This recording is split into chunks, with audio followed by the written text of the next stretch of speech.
하나님의 말씀을 봉독하겠습니다. 사무엘상 13장 8절에서 15절까지의 말씀입니다. 구약성경 426면에 있습니다. 사무엘상 13장 8절에서 15절까지의 말씀을 봉독하겠습니다. 사울은 사무엘이 정한 기한대로 이레 동안을 기다렸으나 사무엘이 길갈로 오지 아니하매 백성이 사울에게서 흩어지는지라. 사울이 이르되 번제와 화목 제물을 이리로 가져오라 하여 번제를 드렸더니 번제 드리기를 마치자 사무엘이 온지라.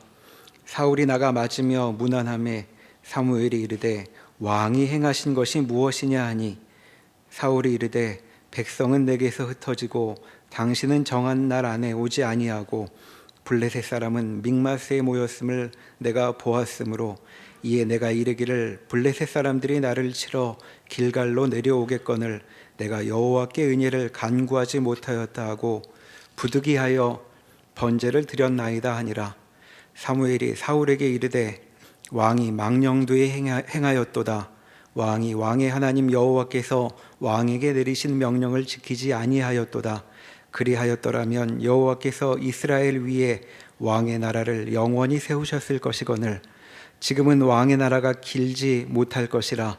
여호와께서 왕에게 명령하신 바를 왕이 지키지 아니하였으므로 여호와께서 그의 마음에 맞는 사람을 구하여 여호와께서 그를 그의 백성의 지도자로 삼으셨느니라 하고 사무엘이 일어나 길갈에서 떠나 베냐민 기브아로 올라가니라.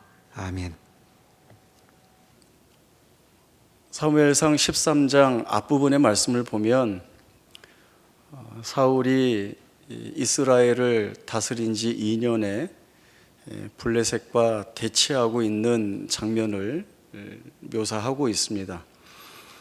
사울은 3,000명의 군사들을 징집하게 되는데 이것은 블레셋과 전쟁을 하기 위해서가 아니라 있을지도 모를 물리적 충돌에 대비하기 위함입니다. 그러나 사울의 아들 요나단이 블레셋 수비대를 먼저 치게 되고 이때를 기점으로 본격적인 전쟁에 들어가게 됩니다. 말씀에 나온 대로 이스라엘 군사들은 3,000명이지만 블레셋 군대는 병거가 3만 대, 마병이 6,000명, 그 외에도 해변에 모래와 같이 수많은 군인들이 이스라엘과 전쟁하기 위해 모였습니다. 병거와 마병이라고 하는 것은 한 나라의 국방력을 가늠할 때 살피게 되는 중요한 수단입니다. 그렇기 때문에 어마어마한 군대를 이끌고 모인 이 블레셋을 볼 때에 이스라엘 군인들은 두려울 수밖에 없었습니다. 전력적으로 비교가 되지 않습니다. 비교한다는 것 자체가 우습습니다. 그래서 이스라엘 군인들은 굴이나 숲을 웅덩이 같은 곳에 숨었고 또 일부는 아예 요단강을 건너서 도망까지 가는 일이 벌어지게 되었습니다. 사실 이런 형국이면 전쟁을 하기도 전에 이미 승패가 났다 보아도 무방합니다. 이런 급박한 상황에 사울은 사무엘을 기다리고 있습니다. 사무엘을 통하여 하나님께 번제를 드리기 위해서입니다. 이스라엘은 늘 전쟁 전에 하나님께 번제를 드렸습니다. 그 번제를 드리는 목적은 하나님께서 이 전쟁에 함께하여 주시기를 간구하는 것이고 전쟁의 승패가 주께 달려있다라고 하는 고백을 올려드리는 것입니다. 그러나 정한 시간에 사무엘이 오지 않자 사울은 자기가 번제를 드리면 안 된다는 것을 알면서도 무리하여 번제를 드리게 됩니다. 번제를 마치고 마침 도착한 사무엘이 왕이 행한 것이 무엇이냐라고 할 때에 사울이 이 세 가지를 이야기합니다.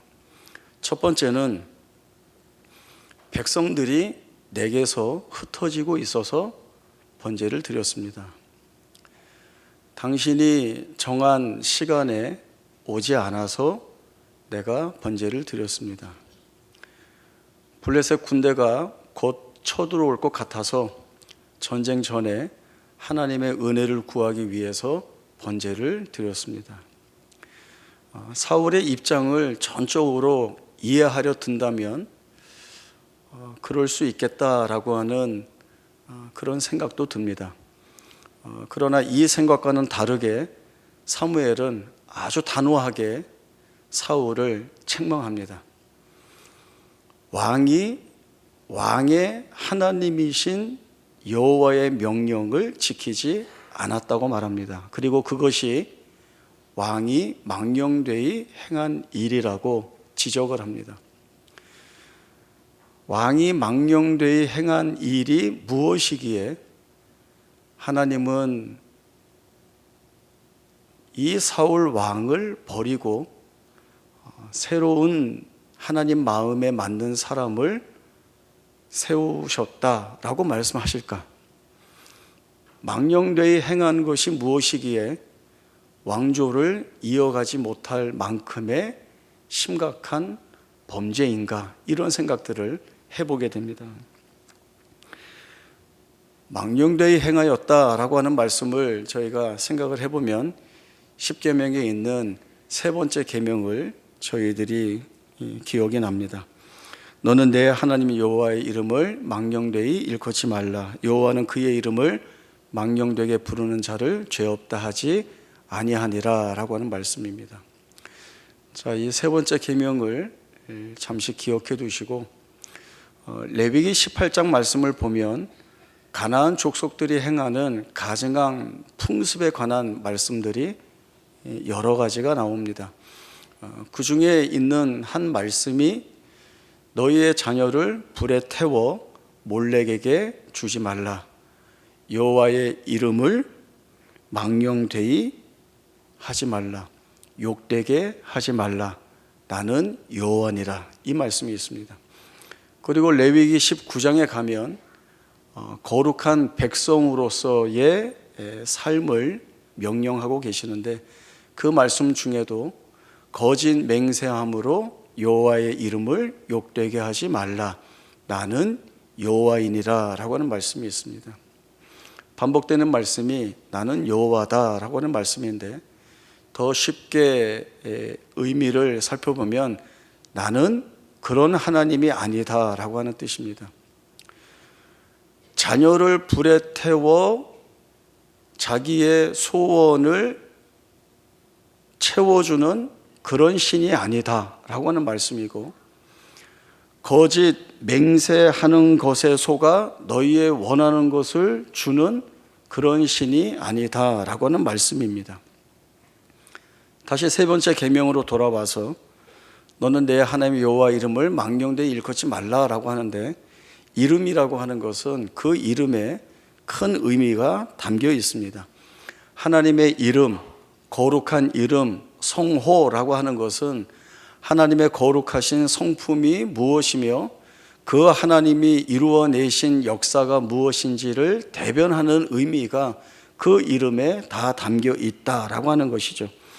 그런 하나님의 거룩하신 이름은 영광 가운데 찬송 받으시기에 합당하신 이름인 것이지, 악의적인 의도로 또는 자신의 거짓을 가리기 위해 허탄하고 가치 없는 일에 하나님의 이름을 도용할 수 없다.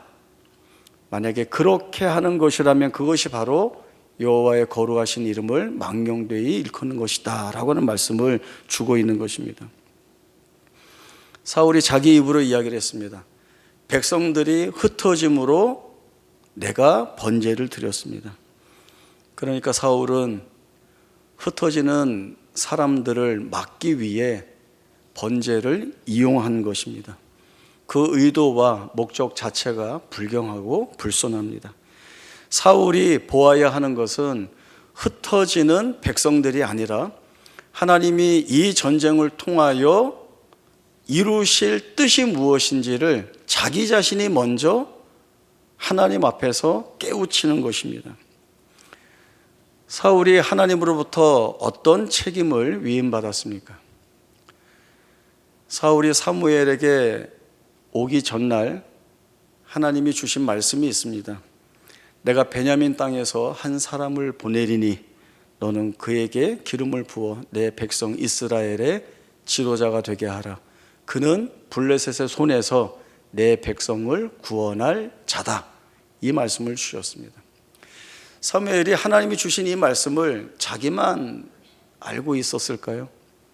사울이 자기를 찾아왔을 때에 나가서 반가이 맞이하고 식사를 같이 하고 자기 집으로 데려가 지붕에서 밤새도록 깊은 그리고 많은 이야기를 나누었습니다. 그 내용이 성경에 나오지 않지만 앞뒤의 상황을 저희들이 추론해 보면 사무엘은 사울을 왕으로 세우시는 하나님의 목적이 무엇인지를 사울에게 다 이야기해 주었을 것이고, 하나님의 대리 통치자로서 하나님의 통치 아래에 자신을 세워두어야 한다는 것, 그리고 하나님의 백성을 어떻게 이끌어야 하는지에 대한 내용들을 상세하게 다 가르쳤을 것입니다. 그 이야기를 들은 사울이라고 한다면 블레셋과의 전쟁을 앞두고 있는 이 자리에서 병거가 3만 대이든 마병이 6천 명이든 상관없이 하나님이 나를 통하여 이 이스라엘 백성들을 블레셋 사람들의 손에서 구원하실 것이다 라고 하는 이 분명한 주의 뜻 앞에 자신을 세우는데 온 열심을 다해야 했습니다. 병거가 많든 마병이 많든 상관이 없습니다. 왜냐하면 이스라엘 역사 안에서 내내 하나님이 보여주셨던 사실들이 바로 그러한 것들이기 때문입니다. 신명기 20장에 보면 전쟁에 나가는 자들에게 주는 규례가 있습니다. 내가 나가서 적군과 싸우려 할 때에 말과 병거와 백성이 너희보다 많음을 볼지라도 두려워하지 말라. 애굽에서 너희를 구원하신 하나님께서 너희와 함께 하시며 너희를 위하여 싸우시리라 라고 하는 이 말씀, 전쟁에 나가기 전에 가장 그 전쟁의 시작에서 그리고 그 전쟁의 결과에 대한 내용이 어디에 있는지를 보게 하는 가장 중요한 규례가 됩니다. 그리고 부연되는 말씀은 이것입니다. 새 집을 건축하고 낙성식을 행하지 못한 자가 있느냐? 그는 집으로 돌아가라. 그가 전사하면 타인이 낙성식을 행할까 하노라. 포도원을 만들고 그 결실을 맛보지 못한 자가 있느냐? 그는 집으로 돌아가라. 전사하면 타인이 그 결실을 맛볼까 함이라. 여자와 약혼하고 결혼하지 못한 자가 있느냐? 그는 집으로 돌아가라. 전사하면 타인이 그를 데려갈까 하노라. 한 명이라도 더 데려가야 할 상황에 하나님은 전쟁에 나가지도 않아도 될 예외적인 조항들을 말씀을 해 주시고 있습니다. 이뿐만 아닙니다. 전쟁에 참여하는 것이 두려운 사람이 있느냐? 그도 집으로 돌아가라. 전쟁은 무서운 현실입니다. 목숨을 걸고 싸워야 하고 그 전쟁터에서 생사가 갈립니다. 전쟁에 자원하여 나간다는 것은 사실은 인간의 본성에서 쉽게 드러날 수 있는 결정이 아닙니다.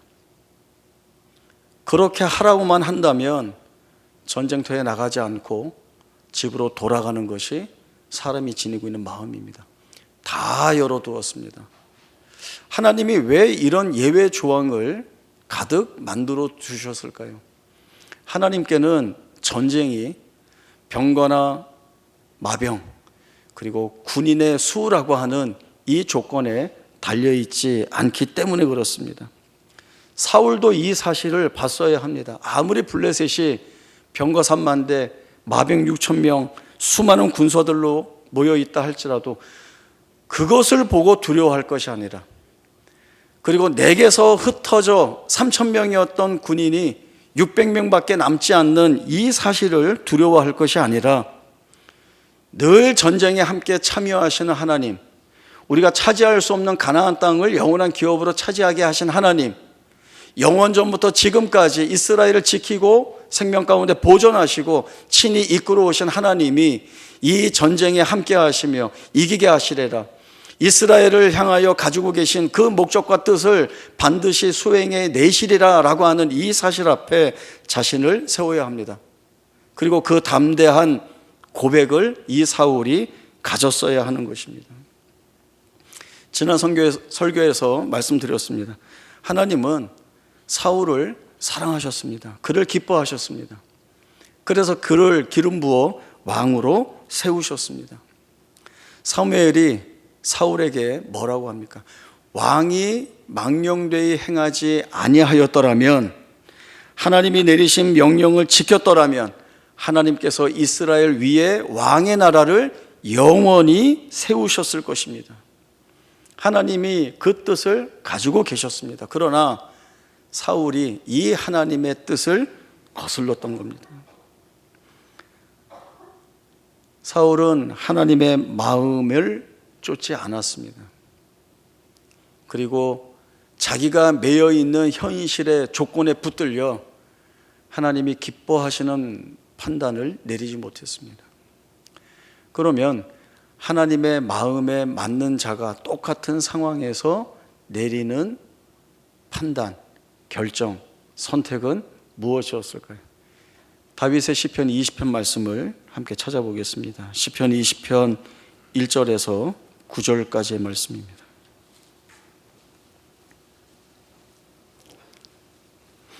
시편 20편 1절에서 9절까지의 말씀 읽겠습니다. 환난 날에 여호와께서 내게 응답하시고 야곱의 하나님의 이름이 너를 높이 드시며 송소에서 너를 도와주시고 시온에서 너를 붙드시며 내 모든 소재를 기억하시며 내 번제를 받아주시기를 원하노라. 내 마음의 소원대로 허락하시고 내 모든 계획을 이루어 주시기를 원하노라. 우리가 너의 승리로 말미암아 계가를 부르며 우리 하나님의 이름으로 우리의 깃발을 세우리니 여호와께서 내 모든 기도를 이루어 주시기를 원하노라. 여호와께서 자기에게 기름 부음 받은 자를 구원하시는 줄 이제 내가 아노니 그의 오른손에 구원하는 힘으로 그의 거룩한 하늘에서 그에게 응답하시리로다. 어떤 사람은 병거, 어떤 사람은 말을 의지하나 우리는 여호와 우리 하나님의 이름을 자랑하리로다. 그들은 비틀거리며 엎드러지고 우리는 일어나 바로 서도다. 여호와여 왕을 구원하소서. 우리가 부를 때에 우리에게 응답하소서. 아멘. 시편 20편의 표제를 보면 다윗의 시라고 나와 있습니다. 그러나 그 내용은 백성이 왕을 위하여, 그러니까 다윗을 위하여 하나님께 올리는 기도입니다. 다윗이 썼는데 백성의 기도라고 하면 앞뒤가 맞지 않죠. 이게 뭔가 하면 다윗은 자기 백성들에게 너희는 왕의 구원을 위하여 기도해야 된다. 그러니 이렇게 기도해라 라고 하면서 그 기도를 가르쳐 준 것입니다. 시편 20편은 일반적으로 전쟁에 나가기 전에 백성들이 전쟁에 참전하는 자기의 왕을 위하여, 자기의 군사들을 위하여 하나님께 올리는 기도입니다. 이 전쟁이 병거나 말에 있지 않고 하나님께 있다라고 하는 고백을 하고 있는 것입니다. 백성이 왕을 위하여 참전하는 군사를 위하여 하고 있지만 사실 이 기도는 왕과 군사와 그리고 백성들이 한 마음으로 자기들이 가지고 있는 간절한 기도를 하나님 앞에 올리고 있습니다. 하나님, 이 전쟁에 참전하여서 우리의 왕과 우리의 군사들을 구원하여 주옵소서. 이 전쟁이 주께 있음을 우리가 믿습니다 라고 하는 간절한 고백입니다. 다윗의 시편을 하나 더 보겠습니다. 시편 28편입니다.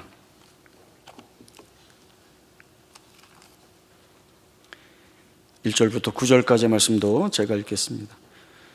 여호와여, 내가 주께 부르짖으오니 나의 반석이여 내게 귀를 막지 마소서. 주께서 내게 잠잠하시면 내가 무덤에 내려가는 자와 같을까 하나이다. 내가 주의 지성소를 향하여 나의 손을 들고 주께 부르짖을 때에 나의 간구하는 소리를 들으소서. 악인과 악을 행하는 자들과 함께 나를 끌어내지 마옵소서. 그들은 그 이웃에게 화평을 말하나 그들의 마음에는 악독이 있나이다. 그들이 하는 일과 그들의 행위가 악한 대로 갚으시며 그들의 손이 지은 대로 그들에게 갚아 그 마땅히 받을 것으로 그들에게 갚으소서. 그들은 여호와께서 행하신 일과 손으로 지으신 것을 생각하지 아니하므로 여호와께서 그들을 파괴하고 건설하지 아니하시리로다. 여호와를 찬송하며 내 간구하는 소리를 들으시미로다. 여호와는 나의 힘과 나의 방패이시니 내 마음이 그를 의지하여 도움을 얻었도다. 그러므로 내 마음이 크게 기뻐하며 내 노래로 그를 찬송하리로다. 여호와는 그들의 힘이시여 그의 기름 부음 받은 자의 구원의 요새이시로다. 주의 백성을 구원하시며 주의 산업에 복을 주시고 또 그들의 목자가 되시어 영원토록 그들을 인도하소서. 아멘. 시편 28편은 다윗의 아들 압살롬이 아버지 다윗을 반대하여 반역을 일으켰을 때에 그런 상황 가운데 하나님 앞에 올린 기도입니다. 다윗은 수없이 많은 전쟁을 경험하였고 생명과 죽음을 뛰어넘는 때가 많이 있었습니다. 또 여러 고통들을 많이 겪었습니다. 자식을 잃는 고통도 겪었고 또 오랜 세월 도망가야 하는 고통도 겪었고 배반당하고 배신당하는 일들도 많이 있었습니다. 그러나 다윗에게 가장 고통스러운 때가 언제였을까라고 생각을 해보면 가장 사랑하는 아들에게 반역을 입어 도망가야 하는 때가 아니었나 싶습니다. 이 압살롬이 죽었을 때에 다윗은 압살롬아 압살롬 하면서 목을 놓아 울었습니다. 그러니 얼마나 고통스러웠을까 우리가 충분히 생각할 수 있습니다. 이러한 때에 드리고 있는 다윗의 기도를 들여다보면 아들을 피해 쫓겨 도망가는 절망 가운데에서 토해내는 기도만이 아니고 또 그런 자신의 현실에 매여서 슬픔 가운데 비탄과 눈물과 한숨을 쏟아내고 있는 것만도 아닙니다. 그의 기도에 하나님이 침묵하시기도 하고 응답하지 않으시기도 하지만 그러나 이 기도의 자리에서 다윗이 바라보고 있는 것은 지금이 아니라 이전에 내 삶에서 하나님이 신실하게 베푸신 은혜의 역사들이 무엇이었는지를 돌아보아 지금도 나는 그 하나님을 찬송할 수밖에 없습니다 라고 하는 자기 안에 있는 담대한 고백을 주 앞에 올려드리고 있습니다. 나를 이 고통 가운데에서 구원하여 다시 왕권을 회복할 수 있도록 도와주십시오. 저 아들이지만 나를 반역한 저 원수 같은 아들 물리쳐 주십시오. 다시 내가 왕이 되어 백성들 가운데 존귀와 위엄으로 높임받을 수 있도록 도와주십시오. 이런 기도 하나도 없었습니다. 하나님은 거룩하시고 하나님은 신실하신 하나님이셨습니다. 하나님은 내게 그런 하나님이셨습니다 라고 하는 것이 지금 다윗이 주 앞에 올리고 있는 기도의 내용들입니다. 사무엘상의 큰 중심 주제가 되는 내용을 우리는 사무엘상 2장 한나의 기도에서 보았었습니다.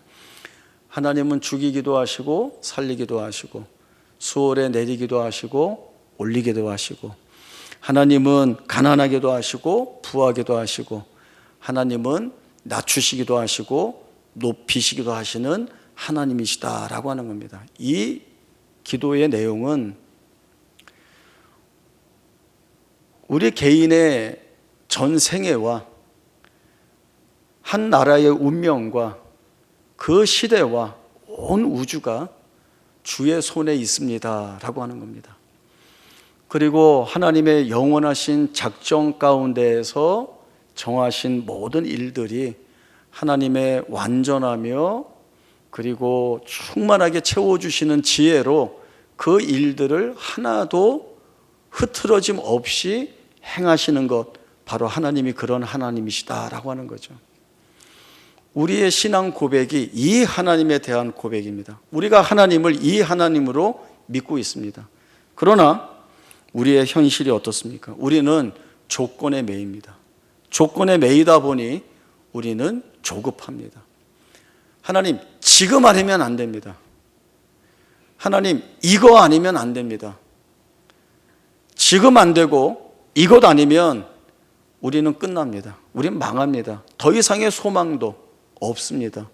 늘 우리는 두려워하고 이 문제로 불안해합니다. 그러나 말 그대로 그 조급함은 우리의 조급함이지 하나님의 조급함은 아닙니다. 하나님은 조건에 매이시지 않죠. 하나님이 조건에 매이시는 분이라고 한다면 전쟁 전에 이스라엘 백성들에게 상대보다 더 많은 병거를 준비해라. 상대보다 더 많은 마병이 있어야 너희 이길 수 있다. 그렇게 말씀을 주셨을 것입니다. 그러나 하나님은 그렇게 하지 않으셨습니다. 하나님은 자기 백성이 생각하는 것 그 이상으로 하나님의 방법으로 자기 백성을 구원하신 하나님이십니다. 모세가 이스라엘 백성들을 출애굽시키고 홍해 앞에 섰을 때에 이스라엘 백성들이 본 것이 있습니다. 앞에는 홍해바다이고 뒤에는 자기들을 쫓는 애굽 군대를 봤습니다. 그때 현실에 묶인 이스라엘 백성들의 예상은 우리가 여기서 다 죽겠구나 였습니다. 그래서 모세에게 애굽에 매장지가 없어서 이 광야로 우리를 이끌어내어 다 죽게 하느냐라고 원망을 한 겁니다. 그 원망은 모세를 뛰어넘어 하나님을 원망한 것입니다. 차라리 그냥 애굽에서 노예로 살 걸이라고 하는 후회를 가득 안고 말입니다.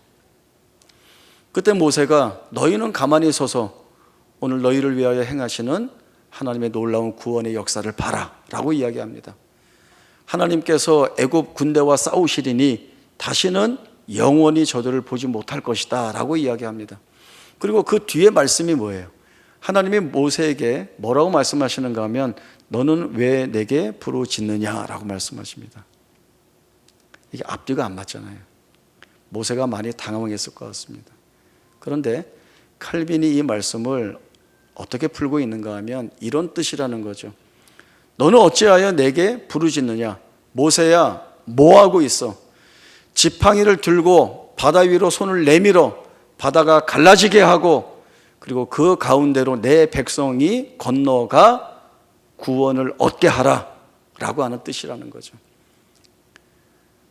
하나님은 이스라엘 백성들이 매여 있는 현실에서 그들이 보고 있는 것을 넘어 하나님이 새 길을 내고 계십니다. 밤새도록 강한 동풍이 바다를 물러가게 하고 그 가운데 길을 내어 그 길을 마르게 하고 자기 백성이 그 길을 건너 구원의 자리에 들게 하시는 이 하나님의 놀라운 역사를 보게 하십니다.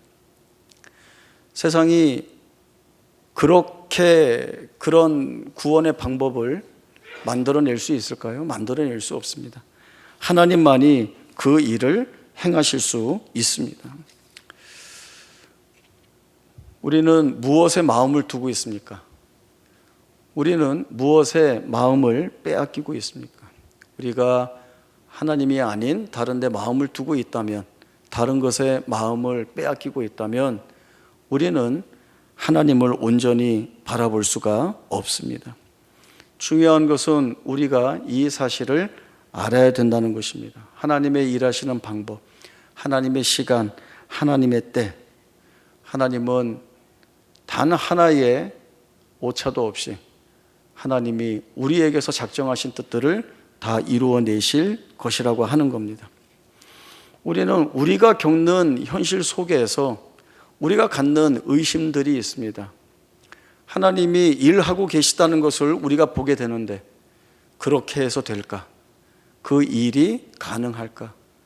그 일이 내게 은혜가 되고 복이 되고 하나님의 백성으로서 살게 하는 그 길에 설 수 있게 만들까라고 하는 의심이 듭니다. 그러나 하나님은 늘 무엇을 보게 하시는가 하면 우리가 현실에 붙잡혀 의심 속에 사로잡혀 있을 때에 그 의심을 넘어 하나님이 이루어내실 일들이 무엇인지를 보게 하시는 것입니다. 우리가 전혀 생각하지 못했던 일들을 우리 안에서 이루시고 우리가 기대하지 않았던 결과들을 우리 앞에 만들어내심으로 인하여서 하나님의 거룩하신 이름으로 행하시는 그 역사들을 우리로 하여금 고백하게 하시는 겁니다. 다윗이 시편 20편이나 28편에서 반복하여 드러내는 것이 무엇인가 하면 하나님이 기름 부은 자를 구원하신다는 것, 이것이 여호와의 이름으로 행하시는 일들입니다. 내가 그것을 알고 있습니다 라고 하는 거죠. 그래서 다윗은 전쟁 앞에 세움받고 있지만, 비참한 처절한 현실 앞에 세움받고 있지만, 그 자리에서 그의 기도는 담대한 기도일 수밖에 없는 것입니다. 하나님, 이거 아니면 안 돼요. 하나님, 이렇게 가면 아무것도 될 수 없습니다. 늘 우리가 현실 속에서 우리가 예상하는 가짓수들을, 조건들을 가지고 주 앞에 내밀어 놓지만 하나님 반응하지 않습니다. 하나님이 가지고 계신 뜻이 있습니다. 내 뜻으로, 내 방식으로 내가 이룰 일들을 너희 안에서 이룰 것이라는 거죠. 이 하나님의 일하심을 의심을 넘어 붙드는 것이 하나님을 깊이 신뢰하는 것이고 하나님에 대한 우리의 믿음의 시작이 됩니다. 하나님은 이 믿음 있는 자리에 우리를 세우시기 위해 오늘도 우리의 삶에 개입하시고 우리를 홀로 버려두지 아니하시고 하나님의 일하심이 어떠하신지를 우리에게 보여주고 있습니다. 내가 생각하는 것과 다르고 전혀 받아들일 수 없고 깨달을 수 없는 일들이지만 하나님이 행하시는 일들이라고 한다면 거기에 답이 있고 거기에 구원이 있고 거기에 생명과 영광이 있습니다. 그 길을 쫓아갈 때에 우리는 하나님의 마음에 맞는 자가 되고 하나님의 뜻을 우리 안에서 실현해내는, 구현해내는 하나님의 거룩함으로 부름받은 백성이 될 수가 있습니다. 이 귀한 자리에 결혼한 믿음의 고백을 가지고 하나님의 백성으로서의 삶의 지위와 신분과 명예를 살아낼 수 있는 우리 모두가 되기를 바랍니다. 기도하겠습니다. 하나님 아버지, 은혜를 감사합니다. 사울은 두려운 블레셋 군대 앞에 떨었습니다. 사울이 놓친 것은 하나님이 나를 통하여 이스라엘 백성들을 블레셋 사람들의 손에서 구원해 내신다는 약속이었습니다. 하나님, 우리의 눈을 들어 현실의 조건에 매이지 아니하고 그 현실을 뛰어넘어 우리 안에서 놀라운 역사를 이루어내시는 하나님의 손길을 보기를 원합니다. 하나님의 영원하신 작정과 섭리, 하나님의 시간, 하나님의 때에 하나님은 이 모든 것들을 이루어내실 것입니다. 우리 위에 일하시는 하나님을 돌아볼 수 있는 귀한 믿음을 우리에게 허락하여 주시고 이 믿음 붙들고 우리가 살아갈 수 없을 것 같은 그 길을 살아냄으로 인하여 우리 구원의 주를 찬송하고 구원의 주께 영광 돌리는 우리의 복된 생애가 되게 하여 주옵소서. 거룩하신 예수님의 이름으로 기도하옵나이다. 아멘.